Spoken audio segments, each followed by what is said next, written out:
আজকে আমরা যে বিষয়টা নিয়ে আলোচনা শুরু করব সেটা হলো soil compaction.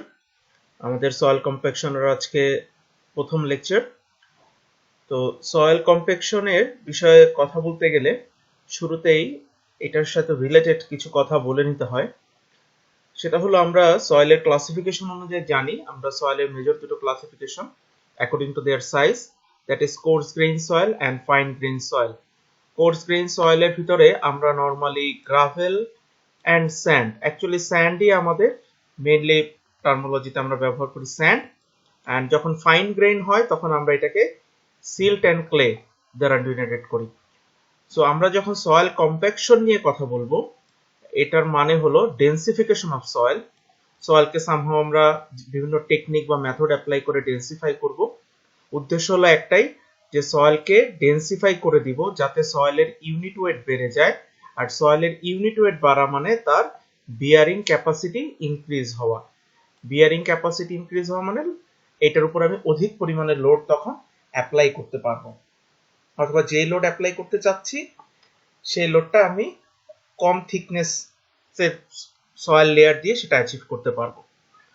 So soil কম্প্যাকশনের basic হলো যে ডেন্সিফিকেশন অফ সয়েল, কিন্তু এখানে আমি শুরুতে স্যান্ড এবং ক্লে এই কথাটা বলে নিলাম এই কারণে, কারণ সয়েল কম্প্যাকশন এই টপিকসে আমরা মেইনলি ডিল করব কোর্স গ্রেইন সয়েলের সাথে, দ্যাট মিনস স্যান্ডি সয়েল, সাথে কিছু গ্রাভেল বা সিল্ট অ্যান্ড ক্লে মিক্স থাকতে পারে, বাট মেইনলি স্যান্ড ডমিনেটিং যে সয়েলগুলো আছে সেটা নিয়ে আমরা কথা বলবো।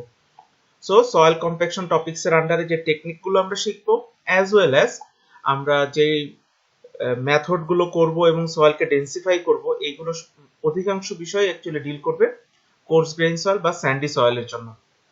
এখন প্রশ্নটা হলো সয়েল কেন ডেন্সিফাই করব, তার একটা উত্তর কিন্তু অলরেডি এখানে দিয়ে দেওয়া হয়েছে, যে সয়েলকে ডেন্সিফাই করার পিছনে উদ্দেশ্য হলো একটাই, তার ইউনিট ওয়েট ইনক্রিজ করা, আর তার ইউনিট ওয়েট যত ইনক্রিজড হবে তার বিয়ারিং ক্যাপাসিটিটা তত বাড়বে।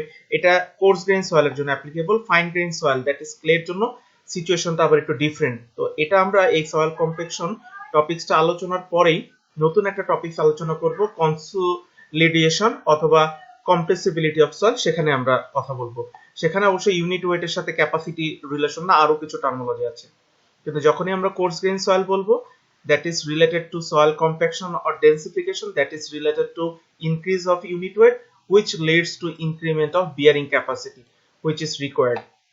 আচ্ছা, এটা গেল আমাদের বেসিক ফান্ডামেন্টস। এছাড়া আমরা কেন কোথায় ব্যবহার করি, highway, embankment, earth dam and many other engineering structure. এখানে আরেকটা বিষয় একটু বলে রাখা প্রয়োজন, সয়েল কম্প্যাকশন বিষয়টা highly relate with road network. তার মানে আমরা যখন রাস্তা তৈরি করি, ইভেন অনেক সময় যে আর্থ ড্যাম বলতে আমরা শহর রক্ষা বাঁধ বা ইম্বাঙ্কমেন্ট বুঝি। তো এই ইম্বাঙ্কমেন্ট যখন তৈরি করা হয়, আমাদের কিন্তু ইম্বাঙ্কমেন্টের উপরে একটা রাস্তা করা হয়, অধিকাংশ সব জায়গায় কিন্তু একটা রাস্তা তৈরি করে। তার মানে আলটিমেটলি ইম্বাঙ্কমেন্ট তৈরি করা one kind of relate two road. তো এটাকে যদি আমি একটু অন্যভাবে বলি, যে আমাদের আশেপাশে বাসার আশেপাশে যে রাস্তাগুলো আছে এগুলো তৈরি করার জন্য সয়েল ডেন্সিফিকেশন লাগবে, রিলেট টু আমাদের রোড নেটওয়ার্ক ডেভেলপমেন্ট। আবার যদি আমরা ঢাকার আশেপাশে বেড়িবাঁধের কথা বলি, তাহলে এইটাও সাবজেক্টেড টু রোড, এবং বেড়িবাঁধে কিন্তু আমাদের রোডও আছে। তাহলে এই ড্যামগুলো কিন্তু রাস্তার পারপাসে ইউজ হয়। সো ইনডাইরেক্টলি বললে এটাও কিন্তু সাবজেক্টেড টু রোড। তো এই আমরা যদি সয়েলকে ডেন্সিফাই করি, বিয়ারিং ক্যাপাসিটি বাড়বে, এই যে লেয়ার গুলোর যে থিকনেস, এই থিকনেস কমে আসে, অথবা যদি রিভার্স ভাবে বলি যে এই রাস্তার উপরে হাই লোডেড ভেহিকেল তখন মুভ করানো যায়। আচ্ছা, তাহলে এটা গেল আমাদের বিয়ারিং ক্যাপাসিটি বাড়ানো, অ্যাজ ওয়েল অ্যাজ তার স্লোপ স্টেবিলিটি। আমাদের যে রাস্তাটা তৈরি করবো সেটা তো একটা দেখা যায় যে ম্যাক্সিমাম ক্ষেত্রে একটা হাইটে করে স্লোপ করে তৈরি করতে হয়, এই স্লোপেরও স্টেবিলিটি পাওয়া যাবে। আমার সয়েল যত বেশি ডেন্সিফাই হবে, বিয়ারিং ক্যাপাসিটি বাড়বে বা ইউনিট ওয়েট বাড়বে, সেটা তত বেশি স্টেবল হওয়ার প্রবাবিলিটি বেড়ে যাবে। So slope stability, uneven settlement, এই জিনিসগুলোর জন্য আমাদের অ্যাকচুয়ালি সয়েল ডেন্সিফিকেশন বা কম্প্যাকশন জরুরি। কি কি মেথডে করব, কিছু টেকনিক আছে, অ্যাজ ওয়েল অ্যাজ কিছু ইকুইপমেন্ট আছে, যে স্মুথ হুইল রোলার, শিফট, এগুলো আমি কিছু ছবি দেখাবো পরবর্তীতে, দেখলে অধিকাংশ ছবি আমাদের পরিচিত মনে হবে। আমাদের আশেপাশে যখন আমরা রাস্তা তৈরি করি তখন আমরা দেখি যে কিছু হেভি রোলার টাইপ ভেহিকেল এটার উপর দিয়ে মুভ করে। তাহলে এইগুলো অ্যাকচুয়ালি ফাংশনটা কি, কতবার রোলার পাস করে, এই বিষয়গুলো নিয়েও এখানে আলোচনা করা হবে এই টপিকসে। এন্ড ফাইনালি কিছু স্পেশাল টেকনিক আছে, সেই স্পেশাল টেকনিককে বলতেছে ভাইব্রো ফ্লোটেশন আর ডাইনামিক কম্প্যাকশন আছে। দ্যাট মিনস আমরা যদি অল্প ডেপথে করি, আমি এখন হালকা একটু ধারণা দিচ্ছি, পরবর্তীতে আরো ডিটেইলে আসবো। লাইক হলো আমাদের যদি এমন থাকে যে 8-10 ফিট 8 ফিট বা 10 ফিট সয়েলকে আমি কম্প্যাক্ট করব, বা হয়তো সর্বোচ্চ 15-20 ফিট সয়েলকে আমি কম্প্যাক্ট করতে চাচ্ছি, দেন আমি লেয়ার করে করে হয়তো রোলার মেশিন গুলো ব্যবহার করে কাজ করতে পারবো।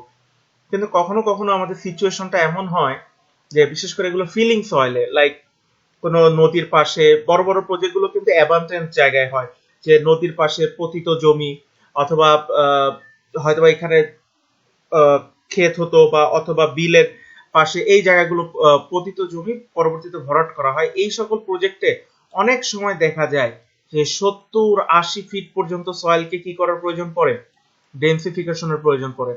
তখন আসলে ওই যে 2 ফিট 2.5 ফিট 2 ফিট 2.5 ফিট কিভাবে আসছে সেটাও ব্যাখ্যা পরে করব।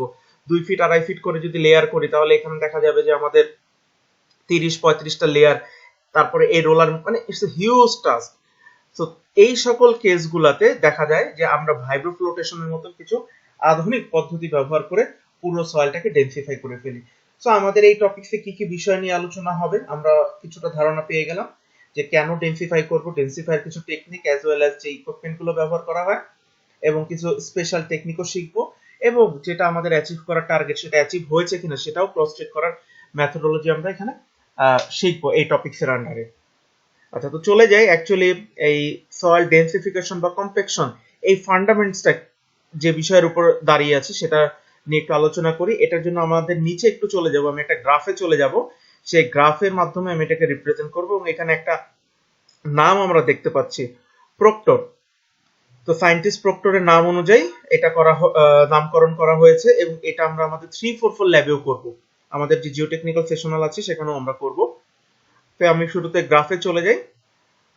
19th সেঞ্চুরির শুরুতে সায়েন্টিস্ট প্রক্টর সর্বপ্রথম আমাদেরকে এই সয়েল ডেন্সিফিকেশনের যে টেকনিক, ইঞ্জিনিয়ারিং নলেজ, যেটা আর কি আমরা তো জানি যে একটা জায়গায় যদি সয়েল থাকে, বিশেষ করে স্যান্ডি সয়েল হোক, তার উপরে যদি লোড অ্যাপ্লাই করি ডেফিনেটলি সে ডেন্সিফাই হবে। যত বেশি ডেন্সিফাই হবে লোড বিয়ারিং ক্যাপাসিটি বাড়বে, এটা আমাদের জেনারেল নলেজ। কিন্তু আমরা যখন ইঞ্জিনিয়ার হিসেবে কাজ করতে যাচ্ছি তখন তো আমাদের স্পেসিফিক লাগবে যে কি পরিমাণ এনার্জি কতটুকু সময় ধরে দিলে কি পরিমাণ আমার ইউনিট ওয়েট অ্যাচিভ হবে। সো আমার এখানে একটা mathematical relation, correlation as well as technique আমার জানা থাকা প্রয়োজন। তো এইটাই সর্বপ্রথম ইন্ট্রোডিউস করেন সায়েন্টিস্ট প্রক্টর 19th সেঞ্চুরির শুরুতে। উনি যে বিষয়টা দেখলেন সেটা হলো যে আমরা যখন একটা সয়েল পার্টিকেল নেই, আমি এখানে কিছু সয়েল পার্টিকেল একটু হালকা ড্র করছি।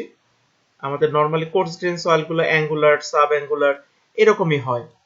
আচ্ছা, এই পার্টিকেল গুলো আছে। এখন এই পার্টিকেল গুলোতে যদি আমি লোড অ্যাপ্লাই করি, লোড অ্যাপ্লাই করলে ডেফিনেটলি তারা ডেন্সিফাই হবে। কিন্তু উনি অবজারভেশনটাকে একটু ওনার মতন করে দেখলেন যে এই সয়েল পার্টিকেল গুলোতে যদি কিছু পানি যোগ করা হয়, কিছু পানি যোগ করে যদি ডেন্সিফাই করা হয়, তাহলে পানি ছাড়া ডেন্সিফিকেশনে যে পরিমাণ ইউনিট ওয়েট বাড়ে বা জিনিসটা কম্প্যাক্টেড হয়, পানি দিয়ে লোড অ্যাপ্লাই করলে তার ডেন্সিফিকেশনটা বেশি হয়। এই জিনিসটা উনি অবজার্ভ করলেন।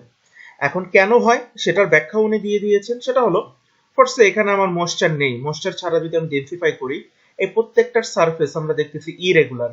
তাহলে ইরেগুলার মানে এখানে হিউজ একটা ফ্রিকশন কাজ করবে। তো আমি যখন লোড অ্যাপ্লাই করব, এটা ডেন্সিফাই কখন হবে, যদি আমার এই পার্টিকেল গুলোর মাঝখানে এই যে গ্যাপ, এই গ্যাপ গুলো যত কমে আসবে তত বেশি আমার সয়েল পার্টিকেল গুলো ডেন্সিফাই হবে। কিন্তু এই গ্যাপ গুলো যখন কমে আসার চেষ্টা করে তখন তাদের সারফেসের ফ্রিকশন বাধা দান করে। তো এখানে যদি আমি একটা অল্প পানি যোগ করি, এই পানিটা এই পার্টিকেলের সারফেসে একটা লুব্রিকেটিং ফিল্ম তৈরি করবে। লাইক হলো মোবিল আমাদের গাড়ির ইঞ্জিনে যেভাবে কাজ করে, যে গাড়ির ইঞ্জিনের ফ্রিকশন কমায় দিয়ে তার ইফিসিয়েন্সি এটা বাড়ায় দেয়, এখানেও কেসটা সেরকম। আমি যখন পানি অ্যাড করব, অল্প পরিমাণ পানি অ্যাড করব, এই পানি এই পার্টিকেলের সারফেসে একটা লুব্রিকেটিং ফিল্ম তৈরি করবে। এই লুব্রিকেটিং ফিল্মের কারণে এই প্রত্যেকটা পার্টিকেলের সারফেসের যে ফ্রিকশন, এই ফ্রিকশন কমে আসবে। সো ফ্রিকশন যখন কমে আসবে দেখা যাবে যে আগের সমপরিমাণ আমি শুরুতে যে পরিমাণ এনার্জি দিয়েছিলাম সেই একই পরিমাণ এনার্জি দিলেও পার্টিকেল গুলো তাড়াতাড়ি কাছাকাছি চলে আসতেছে, ইউনিট ওয়েট বেড়ে যাচ্ছে। তো উনি এটা দেখলেন যে শুরুতে উনি কিন্তু কিছু পানি যোগ করে এনার্জি দিলেন, দেখলেন বেড়ে গেল। উনি আবার এটার সাথে কিছু পানি যোগ করে দিলেন, পানি যোগ করে সেম এনার্জি দিলেন, দেখলেন ইউনিট ওয়েট আরো বেড়ে গেছে। তারপরে উনি আবার কিছু পানি যোগ করলেন, পানি যোগ করে আবার একই পরিমাণ এনার্জি দিলেন, দেখলেন আরো বেড়ে যাচ্ছে। এভাবে উনি কিছু দূর বাড়ার পরে দেখলেন একটা সার্টেন টাইমের পরে যদি ওয়াটার যোগ করা হয়, যোগ করা হলে ইউনিট ওয়েট না বেড়ে বরং ইউনিট ওয়েট কমে যাওয়া শুরু করে। তো এটার ব্যাখ্যা উনি দিয়েছিলেন, উনি যেটা ব্যাখ্যাটা দিয়েছেন সেটা হলো, এবং এটাই ফ্যাক্ট, যে এই যে আমার সারফেসে যে এই যে লুব্রিকেটিং ফিল্ম তৈরি হচ্ছে, এই লুব্রিকেটিং ফিল্ম এই পার্টিকেল গুলো ফ্রিকশন কমায় দিচ্ছে, কমায় দেওয়ার কারণে তারা ডেন্সিফাই হচ্ছে। কিন্তু এই ওয়াটারেরও তো নিজস্ব একটা ভলিউম আছে। দ্যাট মিনস সে ডেন্সিফিকেশনের মাধ্যমে গ্যাপটা কমিয়ে দিয়ে ইউনিট ওয়েট বাড়িয়ে দিচ্ছে, কিন্তু পানির নিজস্ব একটা ভলিউম আছে। তো এই পানি বাড়াতে বাড়াতে এমন একটা স্টেজ চলে আসে, তখন পানির যোগ করার কারণে ফ্রিকশন রেজিস্টের ফলে ইউনিট ওয়েট যতটা বাড়ে বা ভলিউম যতটা কমে আসে, পানির সেলফ ভলিউম তার চেয়ে বেশি হয়ে যায়। সো উনি এখানে যে বিষয়টা অবজার্ভ করলেন, এটাকে উনি যখন গ্রাফিক্যালি রিপ্রেজেন্ট করলেন, এখানে আমরা এই যে গ্রাফটা দেখবো, এখানে এই গ্রাফটা হলো স্পেসিফিক একটা সয়েলের জন্য, কিন্তু এটা ওভারঅল আমাদের অধিকাংশ সয়েলের জন্য এটা অ্যাপ্লিকেবল হবে। সেটা হলো যে হরিজন্টাল এক্সিস বরাবর ময়েশ্চার কন্টেন্ট আর ভার্টিক্যাল এক্সিস বরাবর হলো ড্রাই ডেন্সিটি। তো উনি যে কাজটা করেছিলেন যে শুরুতে কিছু ময়েশ্চার নিয়ে একটা ইউনিট ওয়েট ডেন্সিফাই করেছেন, একটা পয়েন্ট পেলেন। আমরা ধরে নিলাম যে গ্রাফ নেই, এই পুরোটা খালি। তো এইভাবে যদি আমরা আসি যে ফর্সে এরকম একটা পয়েন্ট উনি পেলেন, পাওয়ার পরে উনি যেটা করলেন যে এটার সাথে কিছু ময়েশ্চার যোগ করলেন, ময়েশ্চার যোগ করে উনি আবার এনার্জি দিলেন। তো ময়েশ্চার যেহেতু যোগ করেছে ডানে চলে যাবে, আর উনি কিছু ময়েশ্চার যোগ করে সেম এনার্জি দিয়ে দেখলেন ইউনিট ওয়েট বেড়ে গেল। তো এইভাবে উনি ধীরে ধীরে ময়েশ্চার বাড়াতে থাকলেন এবং দেখলেন ইউনিট ওয়েট বাড়তেছে।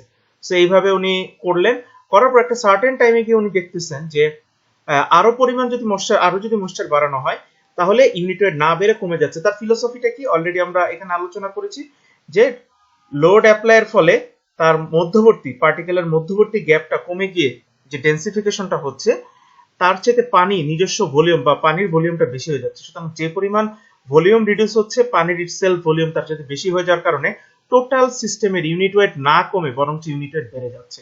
সেটাই হচ্ছে একটা সার্টেন লিমিটের পরে। তাহলে ওই লিমিটের পরে উনি আবার কিছুক্ষণ টেস্ট করলেন, পরে একটা বেস্ট ফিটেড কার্ভ আঁকলেন। তাহলে এই বেস্ট ফিটেড কার্ভটাই হলো ওনার কম্প্যাকশন কার্ভ। এই কার্ভের উনি পিক পয়েন্টটা ক্যাচ করলেন, এই কার্ভের পিক পয়েন্টটা ক্যাচ করে একটা লাইন উনি নিয়ে গেলেন হরিজন্টালি ওয়াই অ্যাক্সিস এর দিকে, আর একটা লাইন উনি নিয়ে আসলেন ভার্টিক্যালি নিচের দিকে আনলে উনি পাচ্ছেন একটা ময়েশ্চার কন্টেন্ট, আর হরিজন্টালি গেলে উনি পাচ্ছেন একটা ড্রাই ডেন্সিটি। সো এই দুটো ভ্যালুকে যদি আমি নিয়ে আসি ফার্স্টে, এখানে 10 থেকে 15 আমি ধরে নিলাম, এখানকার ভ্যালুটা অ্যাপ্রক্সিমেটলি 13, ময়েশ্চার কন্টেন্ট হলো 13%। আমরা জানি ময়েশ্চার কন্টেন্ট সবসময় পার্সেন্টেজে প্রকাশ করা হয়। আর এখানকার ইউনিট ওয়েট এটা যেহেতু 15, 20 আমি ধরে নিলাম অ্যাপ্রক্সিমেটলি 116। তার মানে ওনার ফিলোসফি দিয়ে ব্যাখ্যাটা হলো এরকম, যে এইখানে যে সয়েল দিয়ে গ্রাফটা তৈরি করা হয়েছে, এই সয়েলটাকে ফিল্ডে নিয়ে যদি অ্যাপ্রক্সিমেটলি 13% এর আশেপাশে পানি, 13 বলতে এক্স্যাক্টলি 13 না, 13 এর আশেপাশে পানি যোগ করে যদি কম্প্যাকশন করা হয়, তবে এই সয়েল তার সর্বোচ্চ ডেন্সিফিকেশন শো করবে এবং তখন তার ইউনিট ওয়েট হবে অ্যাপ্রক্সিমেটলি 116। তো আমি যদি জিনিসটাকে আবার রিপিট করি, আমরা যেই সয়েল দিয়ে কাজ করতে যাচ্ছি তার যদি আমরা এরকম ল্যাবে নিয়ে কম্প্যাকশন কার্ভ করে ফেলি, সেখান থেকে আমরা একটা ময়েশ্চার কন্টেন্ট পাবো আর একটা ইউনিট ওয়েট পাবো। সেই ময়েশ্চার কন্টেন্টটা ডিনোট করতেছে যে এই সয়েলটাকে যদি আমরা ফিল্ডে নিয়ে এই পরিমাণ ময়েশ্চার কন্টেন্ট যোগ করে যদি স্ট্যান্ডার্ড ডেন্সিফিকেশন যে মেথড সেটা অ্যাপ্লাই করি, তাহলে সে তার সর্বোচ্চ ইউনিট ওয়েট অ্যাচিভ করবে। শুধু ইউনিট ওয়েট অ্যাচিভ করবে তা না, ইউনিট ওয়েট অ্যাচিভ করে কত ইউনিট ওয়েট হবে সেটারও ইনফরমেশন দিয়ে দেওয়া হচ্ছে। এবং এই যে ইউনিট ওয়েটটা, এইটা ব্যবহার করেই অ্যাকচুয়ালি রোড নেটওয়ার্ক ডিজাইন করা হয়, যে ইউনিট ওয়েটের সাথে স্ট্রেংথের একটা রিলেশন করে, যে আমি যদি ছোট ভেহিকেল চালাই তাহলে ইউনিট ওয়েট কত হওয়া প্রয়োজন। ফার্স্টে একটা জায়গার রাস্তার ছোট ভেহিকেল চলবে, সেখানে হয়তো ইউনিট ওয়েটের রিকোয়ারমেন্ট 80 to 85, আবার 80 to 85। আবার আরেকটা জায়গায় হাইওয়ে হেভি লরি চলবে, তাহলে সেখানে হয়তো আমাদের টার্গেট হলো ইউনিট ওয়েট 110 থেকে আমাদের ইউনিট ওয়েট টার্গেট হলো 120। সো আমরা কিন্তু এই যে রিকোয়ারমেন্টটা যখন জানতে পারি যে কি পরিমাণ ইউনিট ওয়েট অ্যাচিভ করতে হবে, তাহলে কোন ধরনের সয়েলে কি পরিমাণ ময়েশ্চার যোগ করলে আমি এই ইউনিট ওয়েটটা অ্যাচিভ করতে পারবো, আমি কিন্তু আইডিয়া করে ফেলতে পারলাম। তাহলে সেই টেকনিকটা অ্যাপ্লাই করেই অ্যাকচুয়ালি সয়েল পার্টিকেল চুজ করা হয়, যে আমি কোনটাকে চুজ করব, অথবা যেটাকে চুজ করেছি সেটাকে কিভাবে ডেন্সিফিকেশন করব। তো এখানে যে ভ্যালুগুলো দেওয়া থাকে অ্যাকচুয়ালি এটা 100% অ্যাচিভ করা যায় না, তার একটা সার্টেন পার্সেন্টেজ মোর দেন 90%, নর্মালি 95% এর কাছাকাছি হলে ওটাকে আমরা ধরে নিই যে ম্যাক্সিমাম অ্যাচিভ করে নিয়েছে। তো এগুলো ডিটেল আসলে পরে আলোচনা করব। এইখানে অ্যাকচুয়ালি যে কনসেপ্টটা আমি বোঝাতে চাচ্ছি সেটা হলো যে একটা পার্টিকুলার সয়েল নিয়ে, কোর্স গ্রেইন সয়েল, তাতে যদি সামান্য কিছু ময়েশ্চার যোগ করে তাকে ডেন্সিফাই করা হয় তাহলে তার ইউনিট ওয়েট বাড়তে থাকে এবং একটা সার্টেন টাইম পরে কমে আসে। কিন্তু এই যে বাড়া এবং কমাটা দিয়ে যে গ্রাফ তৈরি করা হয় সেখান থেকে একটা ময়েশ্চার কন্টেন্ট বের করা যায় এবং ইউনিট ওয়েট বের করা যায়। এই ময়েশ্চার কন্টেন্টের একটা নাম আছে, এটাকে বলা হয় অপটিমাম ময়েশ্চার কন্টেন্ট। এই ময়েশ্চার কন্টেন্টটাকে বলা হচ্ছে অপটিমাম ময়েশ্চার কন্টেন্ট, আর এই ইউনিট ওয়েটটাকে বলা হচ্ছে ম্যাক্সিমাম ড্রাই ডেনসিটি। সো এটাকে যদি অন্যভাবে বলতে পারি সেটা হলো যে একটা পার্টিকুলার সয়েলের জন্য কার্ভ তৈরি করা হয়ে গেলে আমরা জানতে পারবো যে এটার অপটিমাম ময়েশ্চার কন্টেন্ট কত, এবং এটার অর্থ হলো এই সয়েলটাকে এই পরিমাণ অপটিমাম ময়েশ্চার কন্টেন্টে যদি ডেন্সিফাই করা হয় সে সর্বোচ্চ এই পরিমাণ ডেনসিটি অ্যাচিভ করবে। তাহলে কম্প্যাকশন টেস্টের ফিলোসফিটা আমরা বুঝতে পারলাম এবং কিভাবে করা হয় সেটা যদি আমরা দেখি, আমি এখানে খুব ডিটেল বর্ণনায় যাব না, এটা আমরা 344 ল্যাবে আমরা এই টেস্টটা করব। সেটা হলো স্ট্যান্ডার্ড প্রক্টর টেস্ট যেটা আছে। সো স্ট্যান্ডার্ড প্রক্টর টেস্টে এটার দুইটা টাইপ আছে, standard proctor test, modified proctor test. Condition to condition বা সয়েল টাইপ টু টাইপ আলাদা হয়। এটা পরে একটা টেবিলও দেওয়া আছে আমাদের গাইডলাইনের জন্য। তো আমি জাস্ট স্ট্যান্ডার্ড প্রক্টর টেস্টের এখানে ছবি দেওয়া আছে সেটা রেসপেক্টে বলছি যে আমাদের একটা মোল্ড থাকে যার ইনসাইড ডায়ামিটার অ্যাপ্রক্সিমেটলি 4 ইঞ্চি থাকে এবং হাইট থাকে আমাদের এখানে 4.5 ইঞ্চির সাথে কলার থাকে। আর এখানে আমাদের একটা হ্যামার থাকে, এই হ্যামারের ইউনিট ওয়েট হলো 5.5 পাউন্ড। আর এই হ্যামারটাকে এমন ভাবে তৈরি করা হয় যাতে এই হ্যামারটাকে একদম উপরে নিয়ে যদি ফ্রি ফল করা হয় তাহলে 12 ইঞ্চি উপর থেকে একটা ফ্রি ফল হয়। সো এই টেস্টটা যেভাবে করে, আমরা একটা সয়েল স্যাম্পল নেই, সয়েল স্যাম্পলের সাথে সামান্য কিছু পানি যোগ করে এটাকে 1/3 পরিমাণ মাটি দ্বারা ফিল আপ করে দিই।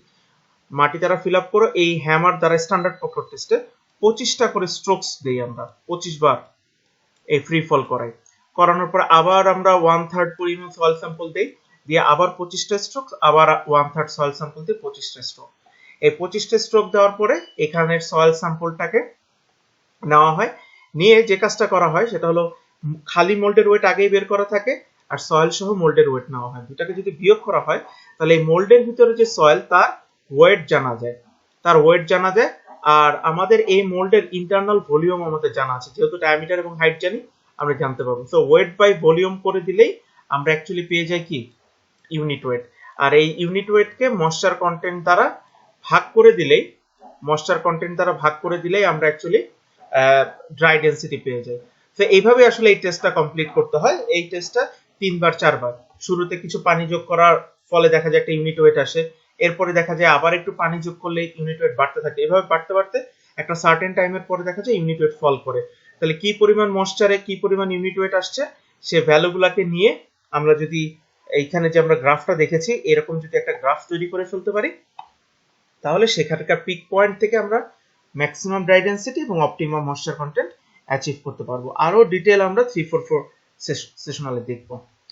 আচ্ছা, এখানে আরেকটা বিষয় আমরা দেখতে পাচ্ছি সেটা হলো এখানে আরেকটা ইনক্লাইন্ড কার্ভ আছে, এটাকে বলা হয় zero air void curve. Zero air void কার্ভটা অনেকটা যদি আমি একটু এক্সাম্পল দেই, জিরো এয়ার ভয়েড কার্ভটা হলো আমাদের আইডিয়াল ইঞ্জিনের মতন। আমরা জানি আইডিয়াল ইঞ্জিন আমরা পড়ে আসছি ফিজিক্সে যে যেই ইঞ্জিনে কোনো ফ্রিকশন কাজ করবে না, তো প্র্যাকটিক্যালি তো আসলে সেটা সম্ভব না, কিন্তু আমাদের সবসময় টার্গেট থাকে কি আইডিয়াল ইঞ্জিনের কাছাকাছি নিয়ে যাওয়া। আমি যদি একটা এলিমেন্টকে আইডিয়াল ইঞ্জিনের কাছাকাছি নিয়ে যেতে পারি তাহলে আমার ম্যাক্সিমাম এফিসিয়েন্সি আমি অ্যাচিভ করতে পারবো। সো এখানেও কেসটা হলো তাই, জিরো এয়ার ভয়েড হলো আমি যদি একটা পার্টিকুলার সয়েলে কোনো প্রকার কোনো ময়েশ্চার যোগ না করে এক্সিস্টিং ময়েশ্চার কন্টেন্টে তাকে স্যাচুরেটেড করে দিতে পারি। দ্যাট মিন্স আমি এটাকে লোড অ্যাপ্লাই করতে করতে এটার ভিতরে সকল এয়ার যদি বের করে দিই তাহলে তখন শুধুমাত্র কি থাকবে সয়েল পার্টিকেল এবং সামান্য ময়েশ্চার যেটা এটার ভিতরে ছিল এক্সিস্টিং ময়েশ্চার কন্টেন্ট। তাহলে ওই অবস্থাটা হলো একটা সয়েলের সর্বোচ্চ ডেন্সিফাইড অবস্থা। জিরো এয়ার ভয়েড কন্ডিশন হলো একটা সয়েলের সর্বোচ্চ ডেন্সিফাই কন্ডিশন। দ্যাট মিন্স সয়েলের উপরে লোড অ্যাপ্লাই করে সকল এয়ার বের করে দিব এবং তাকে এক্সিস্টিং ময়েশ্চার কন্টেন্টে স্যাচুরেটেড করে ফেলবো। ওই অবস্থায় যদি আমি একটা কম্প্যাকশন কার্ভ আঁকি, এটা ল্যাবে কখনোই অ্যাচিভ করা যাবে না, এমপিরিক্যাল রিলেশন দিয়ে এটা তৈরি করা হয়, করে এরকম একটা কার্ভ আমরা এঁকে ফেলবো। তো এটা ওয়ান কাইন্ড অফ আইডিয়াল ইঞ্জিনের মতো। দ্যাট মিন্স আমাদের যত কার্ভ আছে আমাদের টার্গেট হলো আমাদের ল্যাবের তৈরি করা কার্ভ এই জিরো এয়ার ভয়েড কার্ভের যত কাছাকাছি নিতে পারবো আমরা তত বেশি ইফিসিয়েন্সি অ্যাচিভ করতে পারবো। অথবা আমরা যত ডেন্সিফাই করতে পারবো তত এই কার্ভের কাছাকাছি আসবে, কিন্তু এই কার্ভকে কিন্তু কখনোই ক্রস করা যায় না। তো কোনো কারণে যদি ক্রস হয়ে যায় আমাদের বুঝতে হবে আমাদের ভুল হয়েছে, কারণ আমরা কখনোই কিন্তু ফ্রিকশনলেস ইঞ্জিন তৈরি করতে পারি না। ঠিক তেমনি কখনোই আমরা তার ভিতর থেকে সম্পূর্ণরূপে এয়ার দূর করতে পারবো না, কিন্তু যত বেশি এয়ার দূর করতে পারবো তত বেশি আমার সয়েলের ডেনসিটি, তার মানে এই যে ইউনিট ওয়েট, সর্বোচ্চ পরিমাণ ইউনিট ওয়েট অ্যাচিভ করা ফিজিবল হবে। এটা হলো আমাদের জিরো এয়ার ভয়েড কার্ভ। তো কিভাবে আমাদের সয়েলের ডেন্সিফিকেশন প্রসেসটা কাজ করে সেটা আমরা দেখলাম, নাম্বার 1 থিং। নাম্বার 2 আমরা দেখলাম যে প্রক্টর টেস্টের মাধ্যমে কিভাবে করা যায় এবং এটার ফাংশনটা কি। এবার আমরা একটা কার্ভ দেখি, এটা এএসটিএম এ। এখানে কার্ভে যদিও ময়েশ্চার কন্টেন্ট বা ভ্যালু দিয়ে দেওয়া আছে, এটা আমাদের জন্য জরুরি না, আমাদের অ্যাকচুয়ালি কার্ভের প্যাটার্ন এবং লোকেশনটা বোঝাটা জরুরি। এএসটিএম বিভিন্ন ধরনের সয়েলে টেস্ট করে আমাদের এই কার্ভটা প্রপোজ করেছে। অ্যাকচুয়ালি এই কার্ভ থেকে আমাদের ফাইন্ডিংসটা কি? এই কার্ভ থেকে আমরা একটা জিনিস বুঝতে পারতেছি, সেটা হলো পুরলি গ্রেডেড স্যান্ড যদি হয় তার চেয়ে হাই প্লাস্টিক স্যান্ডের ইউনিট ওয়েটটা কিন্তু বেশি অ্যাচিভ করা যাবে। তার মানে আদার্স কন্ডিশন যদি সেম থাকে কার ইউনিট ওয়েট কত বেশি হবে? তো আমরা দেখতেছি পুরলি গ্রেডেড স্যান্ডের তুলনায় সিল্টি ক্লের ইউনিট ওয়েট কি হবে, সরি হাইলি প্লাস্টিক ক্লের ইউনিট ওয়েট বেশি হবে। আবার হাইলি প্লাস্টিক ক্লের তুলনায় সিল্টি ক্লের ইউনিট ওয়েটটা কি হবে, বেশি হবে। অ্যাজ ওয়েল অ্যাজ আমার সিল্টি ক্লের অপটিমাম ময়েশ্চার কন্টেন্ট কোনটা, এই পিক পয়েন্ট থেকে যদি আমি এখানে আসি, এটা হলো optimum moisture content of highly plastic clay, where silty ক্লের অপটিমাম ময়েশ্চার কন্টেন্ট কত, এরকম একটা জায়গায়। তো একই সাথে কিন্তু দুইটা ইনফরমেশন পাচ্ছি, সেটা হলো হাইলি প্লাস্টিক ক্লের চাইতে সিল্টি ক্লেতে ইউনিট ওয়েট বেশি অ্যাচিভ হয়, প্লাস এটাতে পানিও কিন্তু তাহলে কম যোগ করতে হবে। সো এই যে গ্রাফগুলো আমরা দেখছি এএসটিএম এর, এটা এক্সামে অনেক সময় আসে। তার চেয়ে বড় কথাটা হলো এখানে ভ্যালুগুলো ইম্পর্টেন্ট না, আমাদের বুঝতে হবে যে কোন সয়েলে বেশি ইউনিট ওয়েট অ্যাচিভ করা যায়। আমরা লাইক এলজিইডির রাস্তা তৈরি করছি, সেখানে আমার ইউনিট ওয়েট কম অ্যাচিভ করলেই হবে, সেখানে হয়তোবা আমার আশেপাশে হাইলি প্লাস্টিক ক্লে যদি অ্যাভেলেবেল থাকে আমি সেইটা হয়তো ব্যবহার করলেও হবে। কিন্তু আরএসটি বা হাইওয়ে, ন্যাশনাল ওয়ে, এগুলোতে যদি আমার ইউনিট ওয়েট বেশি অ্যাচিভ করতে হয় সেখানে তখন হয়তোবা আমাকে আর অ্যাভেলেবেল হলেও হাইলি প্লাস্টিক ক্লে ব্যবহার না করে সিল্টি ক্লে অথবা স্যান্ডি সিল্ট আমাকে ব্যবহার করতে হবে। সো এটা হলো অ্যাকচুয়ালি কোন সয়েলের কিরকম বিহেভিয়ার আসে তার একটা ধারণা, যে এই সয়েলের তুলনায় এই সয়েলের ইউনিট ওয়েট বেশি অ্যাচিভ হবে এবং তাদের অপটিমাম ময়েশ্চার কন্টেন্ট কম্পারেটিভলি কম হবে। কত হবে সেটা ল্যাবে টেস্ট করে বুঝতে হবে, বাট কত হতে পারে, কোনটা থেকে কোনটা বেশি বা কম, সেটা সম্পর্কে একটা আইডিয়া আমরা গ্রাফ থেকে পেয়ে যাব। এখানে আরেকটা কার্ভ আছে, সেটা আমরা দেখবো, এটা অনেক সময় এক্সামে আসে, বাট এটা আমাদের ধারণার জন্য। সেটা হলো লিকুইড লিমিটের সাথে কার্ভের প্যাটার্ন। এখানে এ বি সি ডি, নিচে ফিগার আছে, আমি ফিগারে যাব। এ বি সি ডি 4 ধরনের সয়েল আছে এবং তাদের লিকুইড লিমিটের একটা রেঞ্জ দিয়ে দেওয়া আছে। সুতরাং এখানে আমরা দেখতে পাচ্ছি যে এই যে কার্ভ গুলো, একটা হলো এটাকে আমরা বলি বেল শেপ, এই বেল শেপ হয় আবার ডাউনওয়ার্ড হয়ে আপওয়ার্ড হতে পারে, এরকম বিভিন্ন শেপ, ডাবল পিচ শেপ হতে পারে, অড শেপ হতে পারে। সো এই কারণে ল্যাবে আমরা যে সয়েলগুলোকে টেস্ট করব হয়তো বা 80% বা 90% সয়েলে এই টাইপ এই হবে, অথবা 90% এর বেশিও টাইপ এই হতে পারে, কিন্তু এর বাইরেও কিন্তু বি বা সি টাইপের শেপ হওয়ার পসিবিলিটি থাকে। সো এখানে আমাদের ভয় পাওয়ার কিছু নেই। আমরা শুরুতে সয়েলে আটারবার্গ লিমিট টেস্ট যেহেতু আমরা জানি, আমরা ইজিলি তার লিকুইড লিমিট বের করে নিব। তো লিকুইড লিমিট বের করে যদি আমরা সামহাও দেখি যে একটা সয়েলের লিকুইড লিমিট লেস দ্যান 30, একটা সয়েলের লিকুইড লিমিট লেস দ্যান 30 হলে আমাকে মানসিকভাবে তৈরি থাকতে হবে যে শুরুতে কিন্তু সে কিছুটা ইউনিট ওয়েট রিডাকশন দেখাতে পারে, কিন্তু তারপরে আবার বাড়বে। তো এই যে একটা ধারণা পাওয়া, আগে থেকেই কম্প্লেকশন টেস্ট শুরু করার আগে ধারণা পাওয়া, বিকজ আমার এই পর্যন্ত আমরা কম্প্লেকশন টেস্টে যেটা দেখেছি যে বেল শেপের যে ফান্ডামেন্ট, সেটা কি পানি যোগ করতে থাকবো ধীরে ধীরে বাড়তে থাকবে, পানি যোগ করব ধীরে ধীরে বাড়তে থাকবে, কিন্তু একটা সার্টেন পরিমাণ ময়েশ্চার যোগ করার পরে আবার কি হবে, কমে আসবে।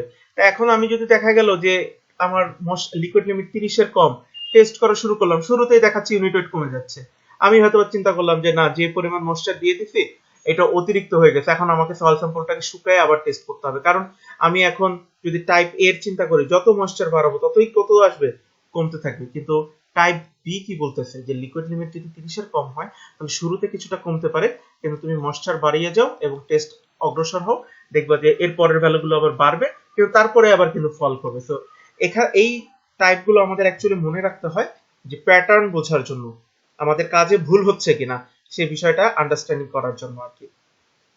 তো এইগুলো অনেক সময় এক্সামে আসে যে লিকুইড লিমিটের সাথে শেপগুলোর রিলেশন। আচ্ছা, তো আজকের লেকচারের একদম ফাইনাল যে টপিকসটা সেটা হলো যে আমরা তো ল্যাবে টেস্ট করছি, সেই ল্যাবের টেস্টটাকে কিভাবে আমরা ফিল্ডে ইমপ্লিমেন্ট করব।